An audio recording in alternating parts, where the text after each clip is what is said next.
일타 강사한테 듣는 경제 일타의법. 오늘은요 드디어 나오셨습니다. 존리의 부자학교 존리 대표님 모셨습니다. 어서 오세요. 네, 안녕하세요. 안녕하세요. 저는 존리 대표인데요. 우리나라 금융 강국이 되기 위해서 우리 개개인이 금융 지식을 쌓는 게 중요하잖아요. 그래서 금융 교육 쪽으로 하고 있습니다. 네, 대표님 모셔서 저희가 또 오늘 꽉 차게 이야기 준비해봤습니다.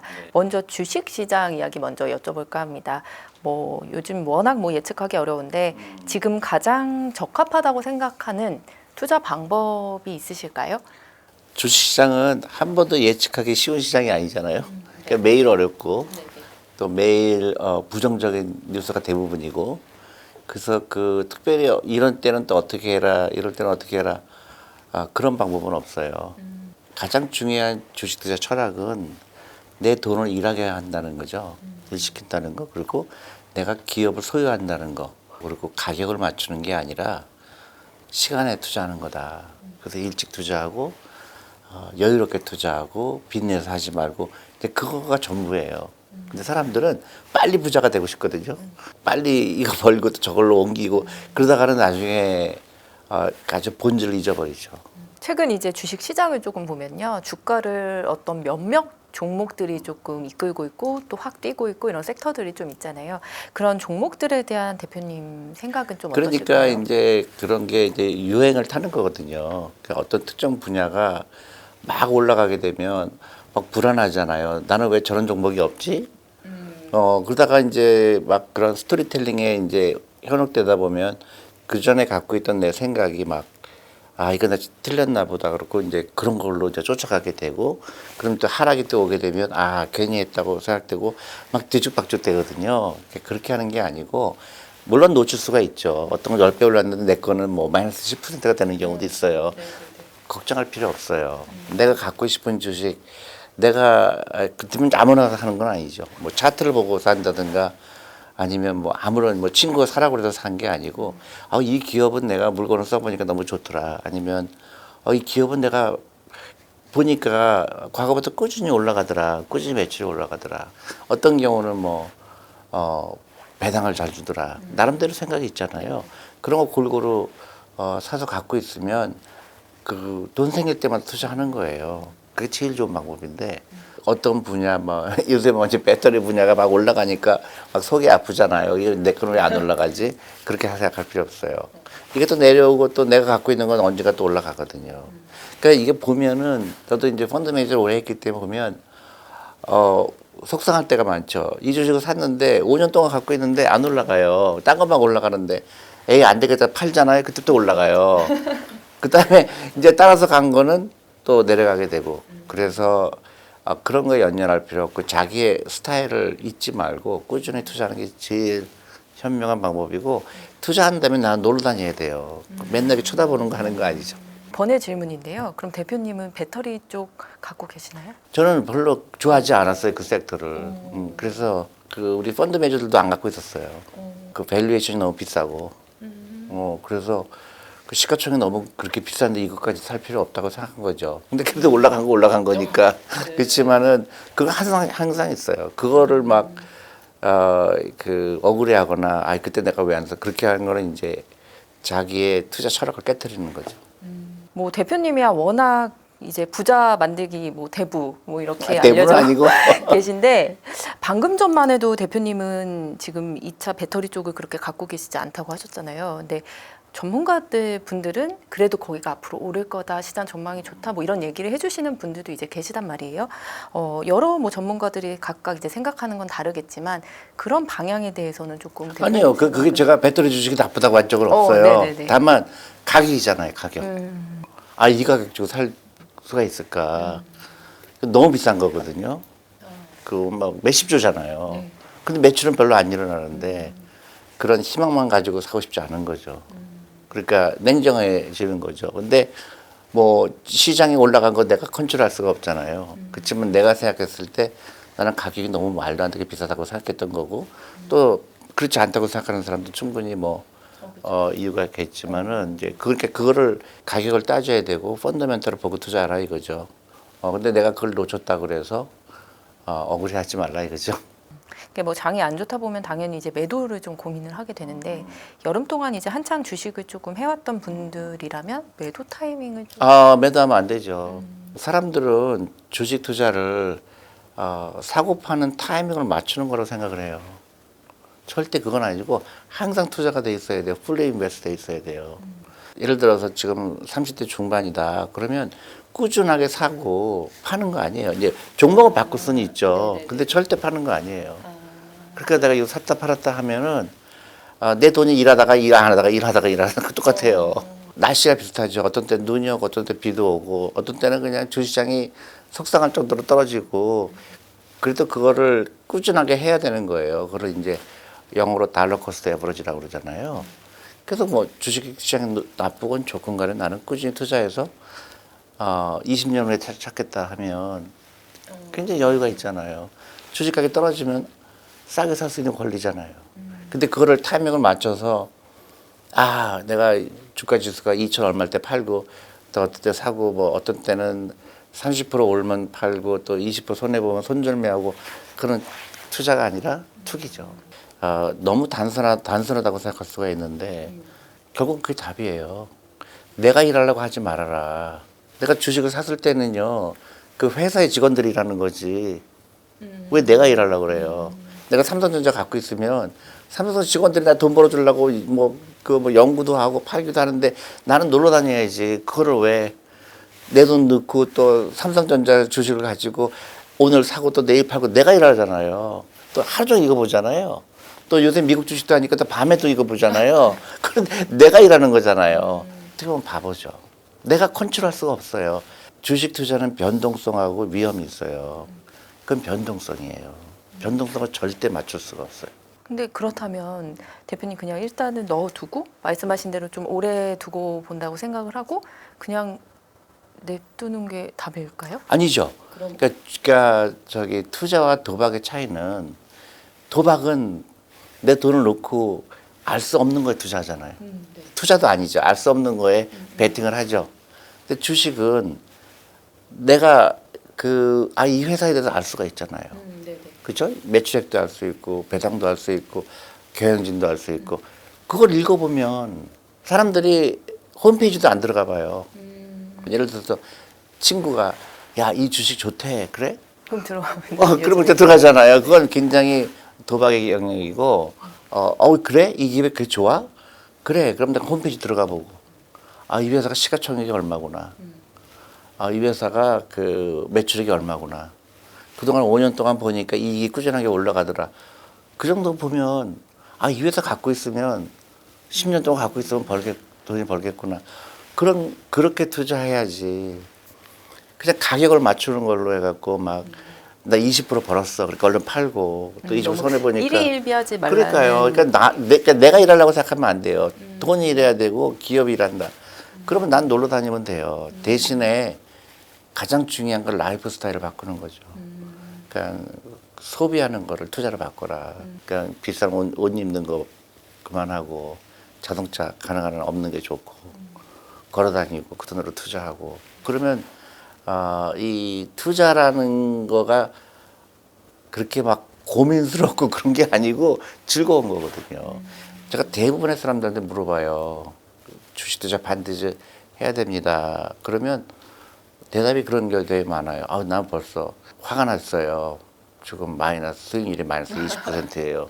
근데 그거는 변동성이에요. 내가 20년 후에도 마이너스 20% 되면 그건 위험이에요.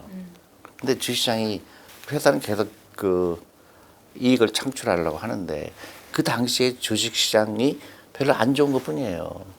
근데 나는 기업을 갖고 있잖아요. 기업의 주식가격이 떨어졌다. 나는 계속 살 건데요. 오히려 올라가는 게 더 부담스럽잖아요. 내가 지금 10,000원 주고 샀는데 갑자기 20,000원 줬어요. 좋아요, 나빠요? 전 좋을 것 안 좋죠. 전 좋을 것 그래도 오르니까 좋을 것 아니죠. 내가 그러니까 펀드 매니저들이 이제 갖고 있는 고민이 그런 거예요. 펀드 매니저들은 예를 들어서 어떤 종목이 되게 마음에 들어요. 이거 내가 사야 되겠다. 그래서 내가 예를 들어 1,000만 불이 사야 돼요.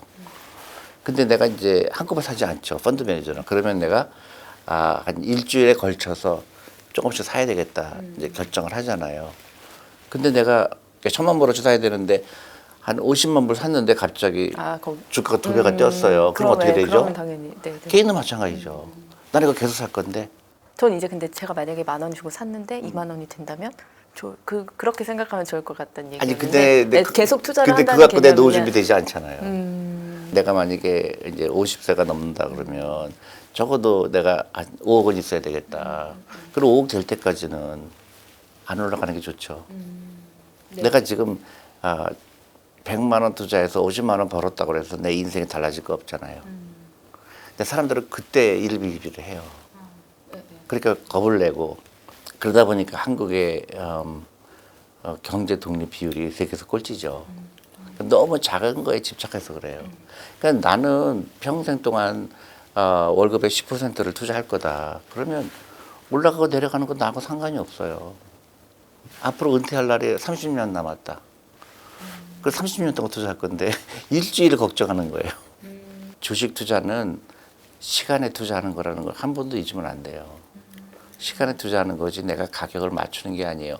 예를 들어 내가 뭐 100만 원어치 어떤 주식을 샀는데 예를 들어서 주당 3만 원을 샀는데 5만 원이 됐다고 해서 하나도 기쁠 일이 아니죠. 내가 50만 원 번 거가 그렇죠. 내 인생을 그렇죠. 내 인생이 달라질 게 없잖아요. 그러니까 그런 가격이 올라가고 내려가는 거에 연연할 필요 없다. 대표님은 특히 이제 주식 투자의 복리를 좀 강조하시는 걸로 유명한데 그 부분에 대해서 조금 더 자세히 설명 좀 그러니까 부탁드릴게요.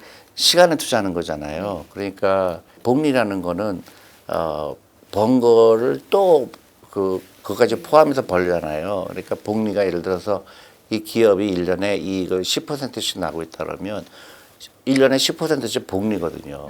그러니까 처음에는 뭐 그렇게 크지 않아 보이지만 그게 5년, 10년으로 가다 보면 이게 이제 컴파운드가 돼요. 막 그 눈사람이 만드는 것처럼.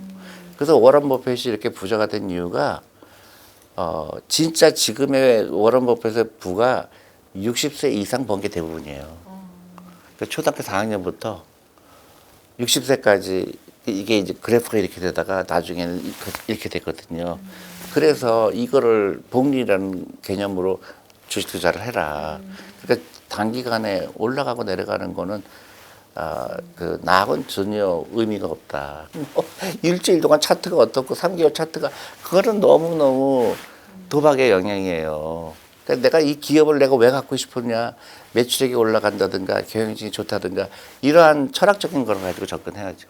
그래서 저는 이제 그 부자학교에서 이제 그런 주부 투자 클럽 같은 걸 하거든요. 그래서 제가 얘기를 하죠. 반드시 적어봐라. 내가 오늘 어떤 주식을 10주를 산다 그러면 그걸 일기처럼 써라. 왜 샀는지. 그래서 주식 일기 같은 그렇죠. 거예요? 그래서 내가 예를 들어서 10주를 오늘 샀는데 A, B, C라는 이유로 이 주식을 샀다. 그러면 이제 주가가 뭐 올라갈 수도 있고 떨어질 수도 있잖아요. 그래서 6개월 해서 봐서 그 주가를 비교해 보는 거예요. 보니까 내가 3만 원 주고 샀는데 6만 원 됐어요. 사람들 막 팔고 싶잖아요. 다시 돌아가 보는 거예요. 옛날에 내기 있을 때 왜 샀지? 아, 그때 이런 이유로 샀지. 팔 이유가 없구나. 이제 그런 훈련을 해야 돼요. 그러면 펀더멘탈을 보는 이제 시각이 생기죠. 일단 뭐 이제 연말이 얼마 안 남았습니다. 근데 뭐 워낙 뭐 여러 지정학적 요소도 많고 변수도 많고 투자를 하기에 여러 가지 뭐 상황이 있어서 투자자들이 혼란스러울 것 같은데 이럴 때 조금 어떻게 했으면 좋겠다. 그러니까 혼란한 이유가 가격을 보기 때문에 그래요.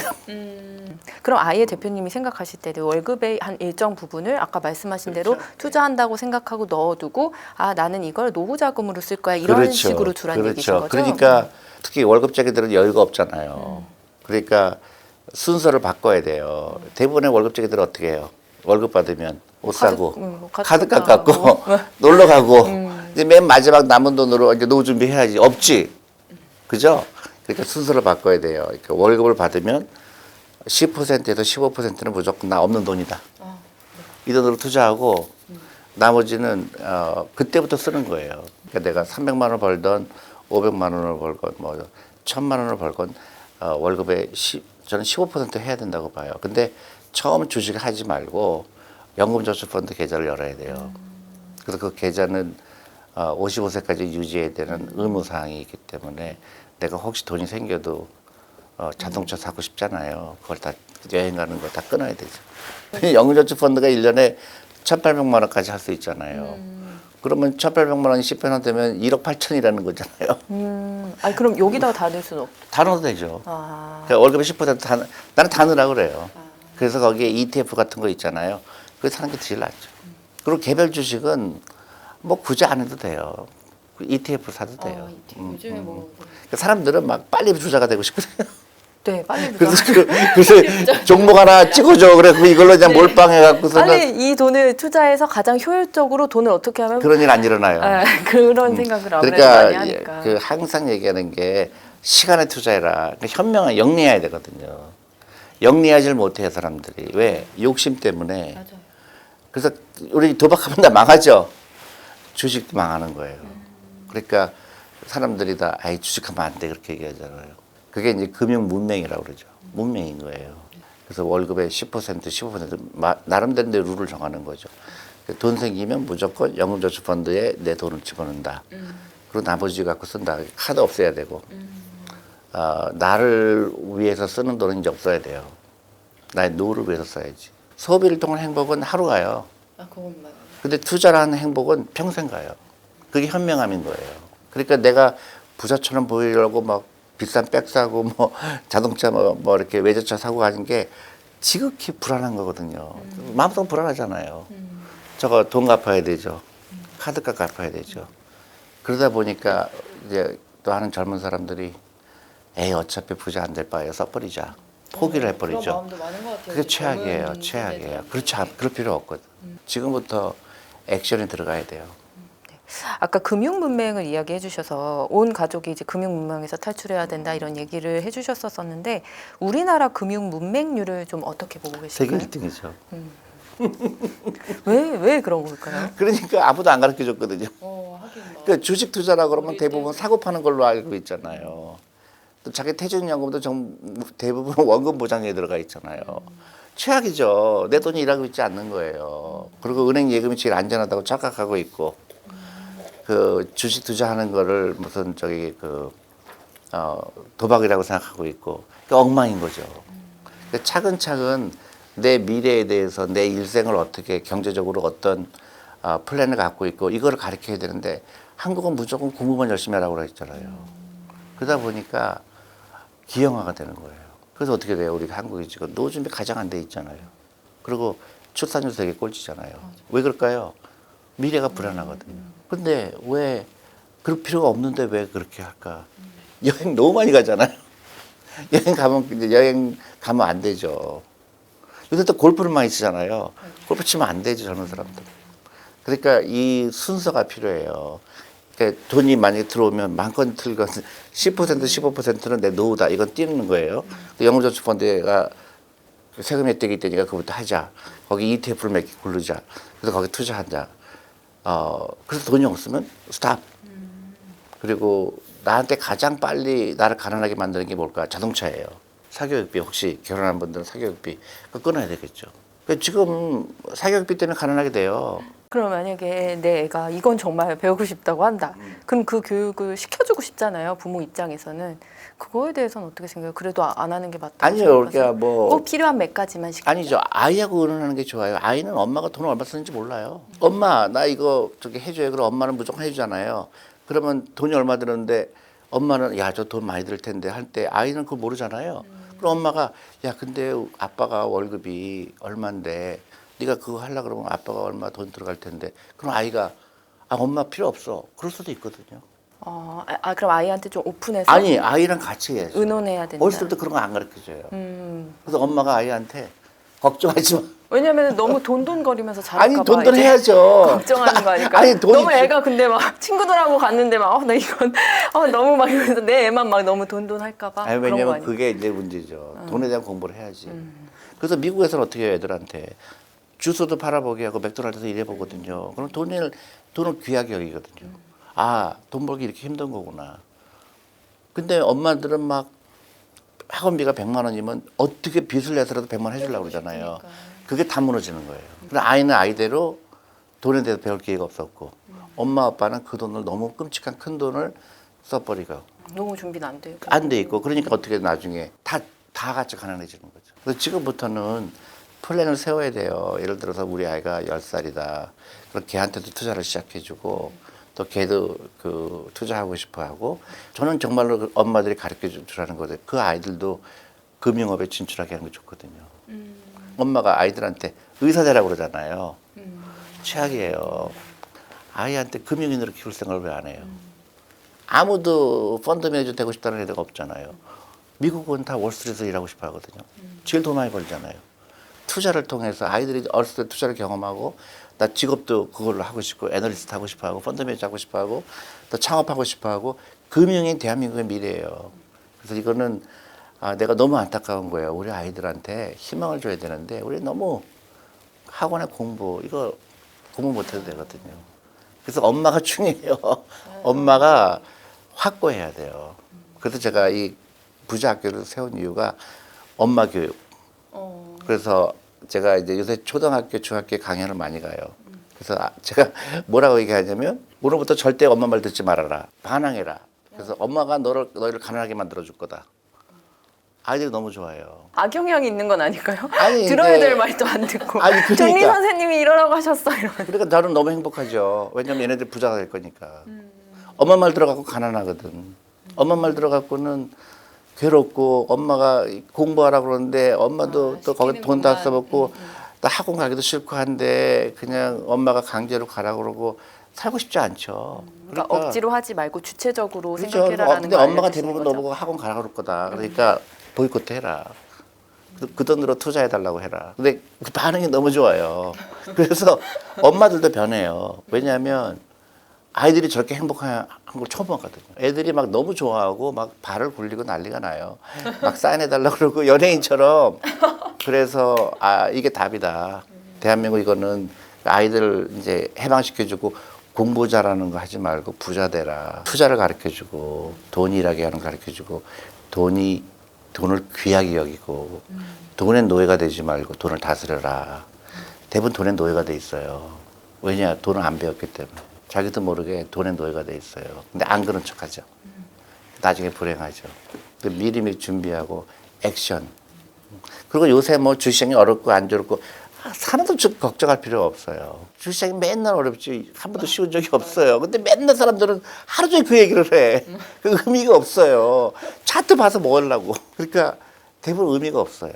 그러니까 길게 보고 그 아까 얘기했듯이 당장 시작하고 아이들 학원 끊고 여행 그만 가고 골프 그만 치고 그래도 투자해라 이거죠.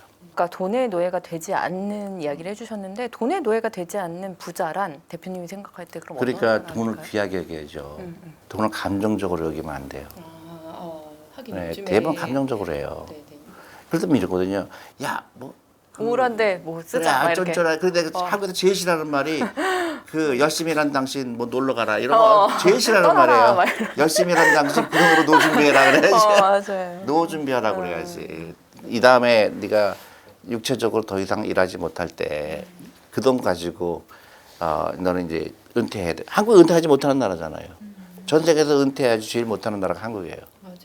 그러니까 다 가난한 거예요. 할아버지, 아이, 손자 다 가난하게 돼요. 왜냐면 막 썼거든요. 대책이 없이 썼거든. 그리고 가난한 사람들은요, 부자를 더 부자로 만들어줘요. 예를 들어서 루이비통 사장이 세계에서 제일 부자잖아요. 누가 부자 만들어줬죠?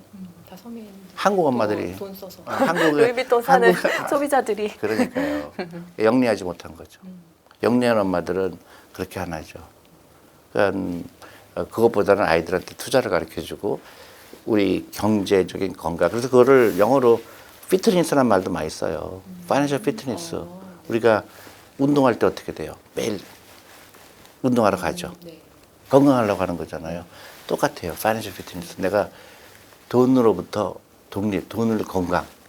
내가 우리 집이 돈으로부터 건강한가. 매일매일 그런 그 습관을 잘 들여야죠.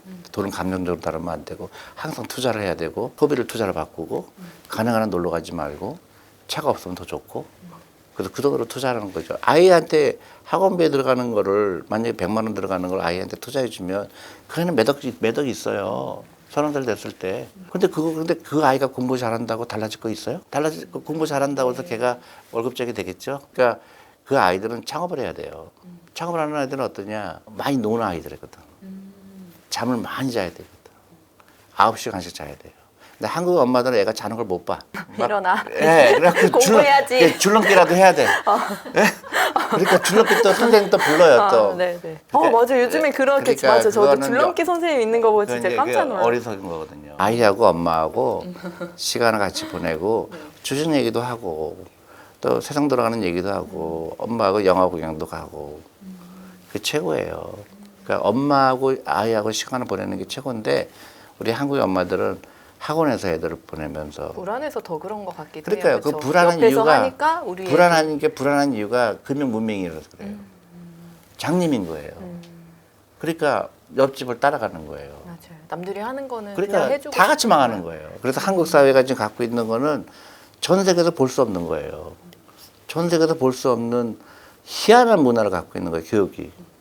그리고 애들 괴롭히는 거를 그 교육이라고 착각하고 있어요. 우리 아이들 교육하는 게 뭐예요?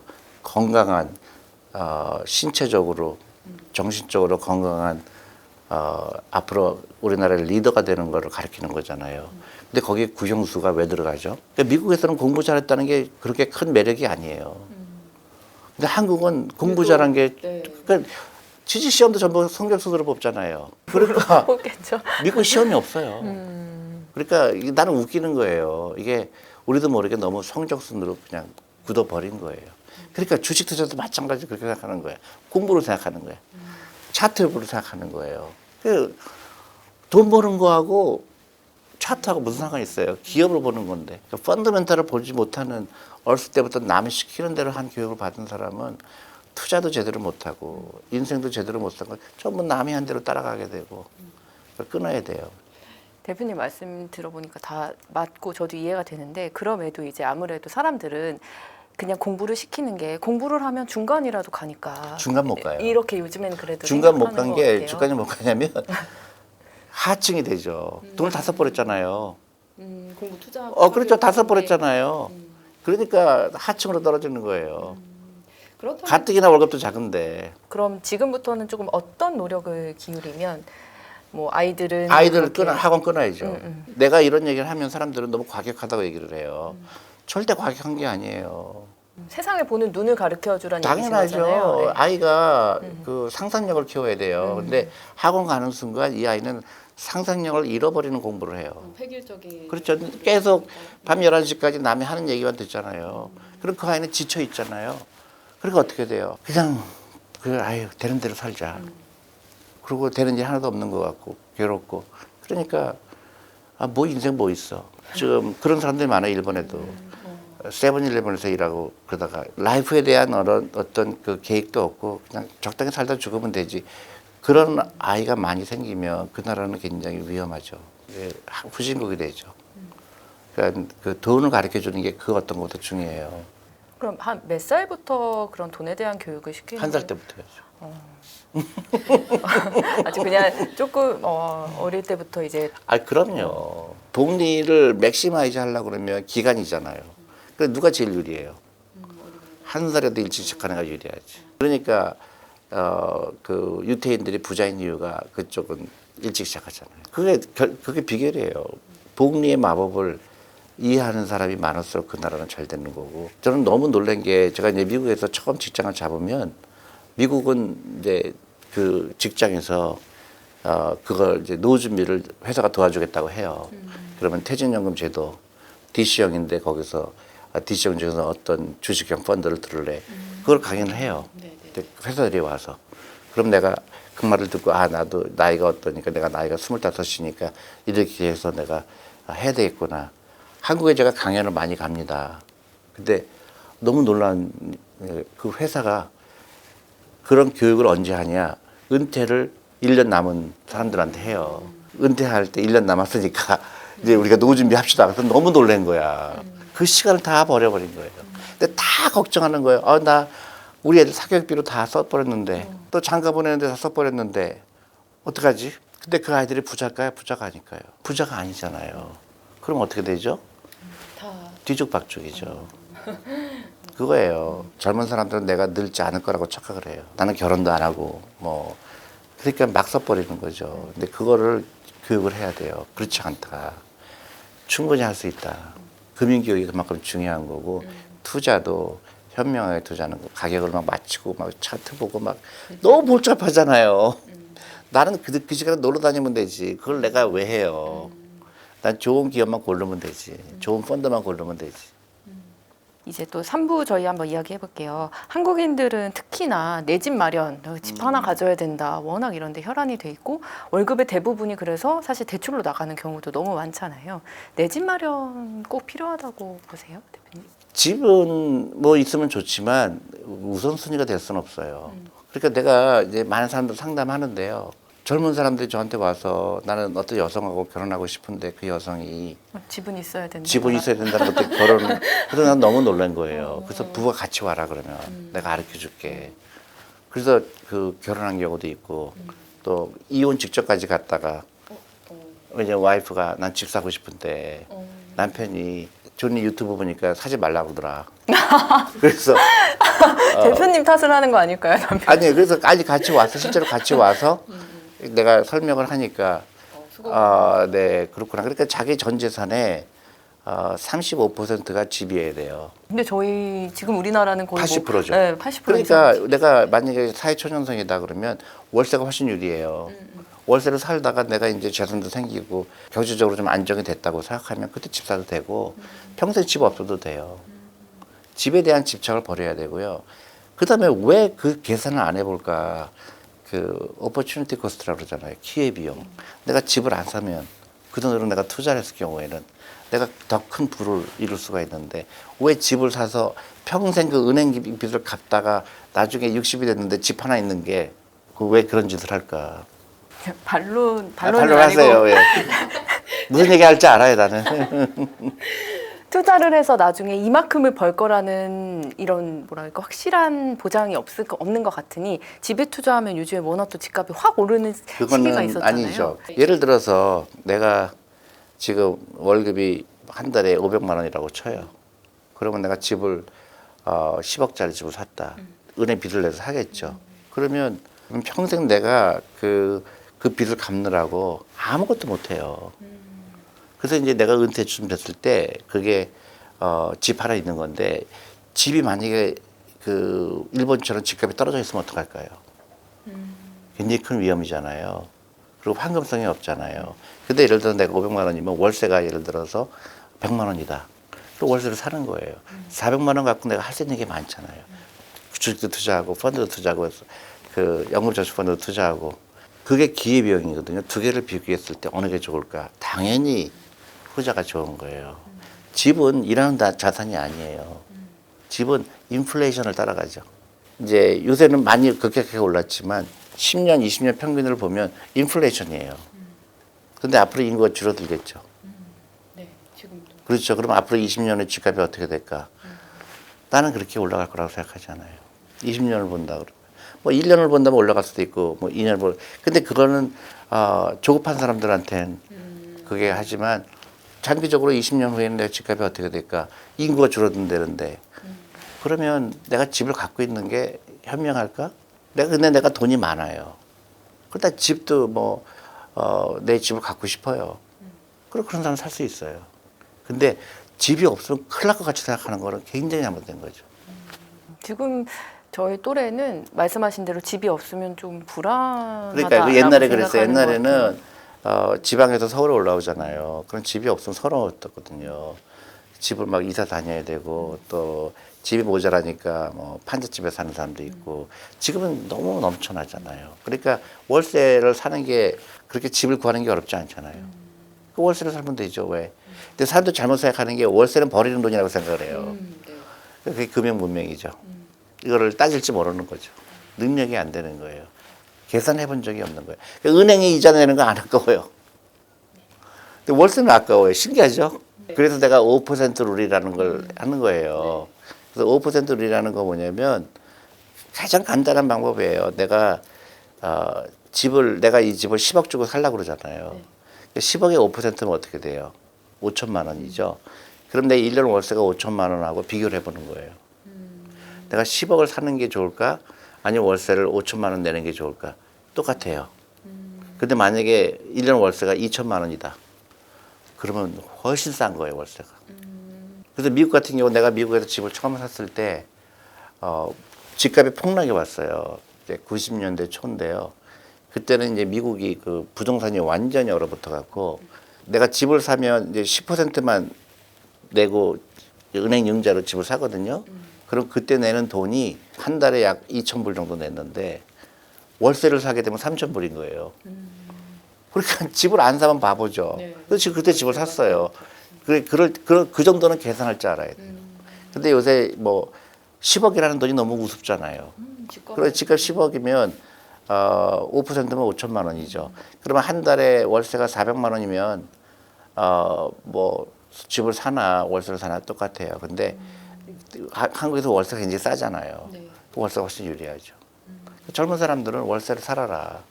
절대로 버리는 돈이 아니다. 사회 초년생 혹은 뭐 30대 직장인들이라고 했을 때 월급을 조금 어떻게 관리하고 불려 나갈 수 있을지 흐름을 그냥 좀 잡아주시면. 그러니까 그 독해야 돼요. 돈에 대해서 집착이 아니고 돈을 귀하게 여겨야 돼요. 경제 독립, 그러니까 경제적인 자유를 얻으려면 어떻게 될까? 이제 순서가 있죠. 그러니까 나한테 쓰는 거는 최소한으로 해라. 그러니까 커피 같은 거 마시지 말고 함부로. 그래서 월급의 15%까지는 무조건 연금저축펀드에 투자를 해라. 작건 크건 간에. 그리고 우선순위를 바꿔야 된다. 그러니까 투자를 제일 먼저 생각하고 카드 쓰지 말고 과소비하지 말고 너무 놀러 다니지 말고 자동차도 없는 게 좋고. 당연히 월급쟁이들 초년생은 월급이 작죠. 작을 수밖에. 전 세계에도 마찬가지예요. 근데 한국은 다 차를 사요. 미국은 차를 못 사요. 다 버스 타고 다니죠. 특히 뉴욕 같은 경우는 더 그렇죠. 당연한 거예요. 왜냐하면 미국은 퇴직연금을 내야 되고 노후를 준비해서 그런 IRP라든가 이런 걸 하거든요. 그러니까 미국의 중산층이 많이 생기는 게 그건데 한국에 오니까 너무 비싼 식당에 가고 너무 놀러 다니고 막 골프 치고 저 월급이 저렇게 안 될 텐데 왜 그럴까. 막 써버리는 거예요. 그리고 이제 서로 영향을 주는 거예요. 누가 더 많이 쓸까. 그러다 보니까 더 극단적으로 가난해지죠. 말씀하신 대로 요즘 젊은 층은 이제 막 부자가 되겠다라는 생각보다는 일단 쓰자, 내 지금을 즐기자 이런 생각이 조금 많은 것 그러니까요. 같아요. 그거 바꿔야 돼요. 그러니까 라이프 스타일 바꿔야 되고 절대 부자처럼 보이면 안 돼요. 약간 가난한 척 해야죠. 실제로 가난하거든요. 월급쟁이는 가난할 수밖에 없어요. 네. 인정해야 돼요. 그러면 나는 부자가 되고 싶어야 되지 부자처럼 보일 필요가 없어요. 대부분 부자처럼 보이려고 하죠. 그러다가 정말 그런 일을 해요. 대표님이 이제 부자 학교를 설립한 이유, 아까 우리나라의 금융 문맹률도 높이고 금융 문맹이 워낙 많아서 이런 가르침을 조금 주고 싶으셨던 것 같은데 특히 어떤 분들에게 조금 도움을 주고 그래서 싶으셨는지. 여러 가지 계획을 하는데요. 이제 내가 생각할 때 엄마들이 바뀌어야 되겠다. 그래서 이제 주부 투자 클럽, 그래서 주부들한테 주식 가르쳐 주는 거를 벌써 6회 지났고 이제 7회를 하고 있고요. 그 다음에 아이들 교육, 아이들 금융 교육, 그리고 이제 패밀리 캠프를 계획 중에 있어요. 예를 들어서 이제 그렇죠. 초등학교에서 초청이 교장 선생님이 초청하라 그러면 제가 항상 얘기하는 거는 부모님이 같이 참석할 조건을 걸어요. 그래서 아까 얘기했듯처럼 오늘부터 엄마 말 듣지 말아라. 엄마 가난하단다. 그리고 이제 약간 이제 농담 같지만 너무 좋아해요. 그게 나는 한국의 희망이라고 봐요. 그래서 공부 못하는 건 전혀 문제 안 된다. 그렇다면 아이들한테는 금융교육을 그럼 어떤 거부터 좀 시켜야 그러니까 된다고 생각하세요? 딴 게 아니에요. 그러니까 엄마도 같이 배우는 거예요. 그래서 엄마랑 주식 얘기하는 거예요. 너무 재밌죠. 그래서 예를 들어 제가 이제 숙제를 내요. 우리 아이의 인생의 첫 번째 주식 골라보기. 그럼 슈퍼마켓 가서 나 라면을 좋아하는데 라면 만드는 회사가 뭘까? 이제 거기서 깊이 들어가는 거죠. 그러면 이 회사의 시가총액이 얼마고 엄마보다 훨씬 똑똑할 거요. 예, 시가총액이 얼마고 퍼가 얼마고 설립자는 언제 설립을 했고 홈페이지 들어가 봐서 또 이 회사가 추구하는 건 뭘까? 이 회사는 1년에 얼마 벌까? 그러면 그거 훨씬 좋은 공부죠. 그래서 너도 이러면 이런 거 하나 차려라. 너도 창업해라. 사업가적 어떻게 보면 마인드를 키워주시는 당연하죠. 거네요. 아, 사업해야죠. 왜 애들이 네. 꼭 월급쟁이가 목표가 되면 안 되죠. 그렇죠. 내가 내 보스가 된다는 생각을 먼저 해야지. 왜 내가 남의 밑에 들어가는 거를 인생 목표로 삼아요. 그러니까 훨씬 더 스케일이 커야 되죠. 그러니까 미국의 그런 큰 창업자들은 다 부모가 부자인 사람 한 명도 없잖아요. 그러니까 한국도 못한다는 보장 없잖아요. 근데 주식에 투자하게 되면 이제 그런 아이디어가 생기죠. 아, 이 회사의 가치가 뭐 1조구나. 근데 20년 전에 이 회사의 가치는 500억밖에 안 됐어요. 예를 들어서. 그러면 나도 해야 되겠대. 그럼 나 혼자 하기 힘들어. 친구들하고 해야죠. 그래서 미국의 넷플릭스 다 친구들끼리 차린 거잖아요. 그 상상력이 중요한 거지. 구경도 잘한다고 해서 걔가 부자 될 확률은 없죠. 그리고 대한민국을 위해서는 시험 잘 보는 아이보다는 문제를 발견하는 아이들이 훨씬 좋죠. 그러니까 정답을 맞추는 건 의미가 없거든요. 이 사회가 갖고 있는 문제가 뭘까? 왜 이런 걸 사람들이 안 할까? 이렇게 하면 되게 좋을 텐데 그런 아이들이 나와야지. 뭐 학원에서 내는 시험 그냥 그대로 그냥 그 점수 맞추는 거는 이제 그런 시대는 지났죠. 그리고 다 AI가 할 텐데. 마지막으로요. 부자가 되고 싶지만 이제 실행이 어려운 분들에게 한 말씀 해주신다면. 실행은 너무 쉽죠. 너무 쉬운데 말들을 안 들어요. 너무 쉬운데 그래서 뭐 당장 학원 끊어라. 근데 그걸 힘들어하면 할 말이 없어요. 근데 만약에 애가 공부를 너무 잘해. 얘는 공부에 소질이 그럼 있어. 학원 더 가면 안 되지 그러면. 그래요? 아, 공부 잘하는데 집에서 혼자 공부하면 되지 왜? 그래도 선생님이 이 부분만 잡아주면 아니에요. 다 잘하는데 내는 수학만 못해. 수학학원은 꼭 보내야 된다. 엄마 생각이죠. 내 주위에 공부 잘하는 애들은 학원 가도 잘하고 안 가도 잘해요. 그러니까 그건 엄마 생각이에요. 그리고 학원에 어차피 가면 밤 11시까지 가면 반은 졸아요. 그리고 괴로워요. 근데 제가 제주도에 가서 어떤 분이 나한테 대표님 유튜브 보고 애들을 학교를 다 그만뒀어요. 그래서 제가 너무 놀랐어요. 큰일 났다 이거. 내가 또 나쁜 영향 끼치는 거 아닌가. 근데 굉장히 해피엔딩이었어요. 그 아이 3명인데 2명은 창업해서 큰 부자가 됐고 또 하나에도 지금 그 홈스쿨링을 하고 있다고 그래요. 그러니까 다양한 방법으로 교육하는 거예요. 그래서 그분이 나한테 너무 고맙다고 그 생각을 깨트려도 좋다고 그렇게 했거든요. 그러니까 박스에서 나와야 돼요. 알을 까고 나와야 돼요. 우리 애는 이 세상에서 한 명밖에 없잖아요. 귀하잖아요. 근데 왜 남들과 똑같이 길러야 된다는 강박관념이 있을까요? 더 뛰어날 수 있는 애인데. 근데 이 아이가 잘하는 게 뭘까?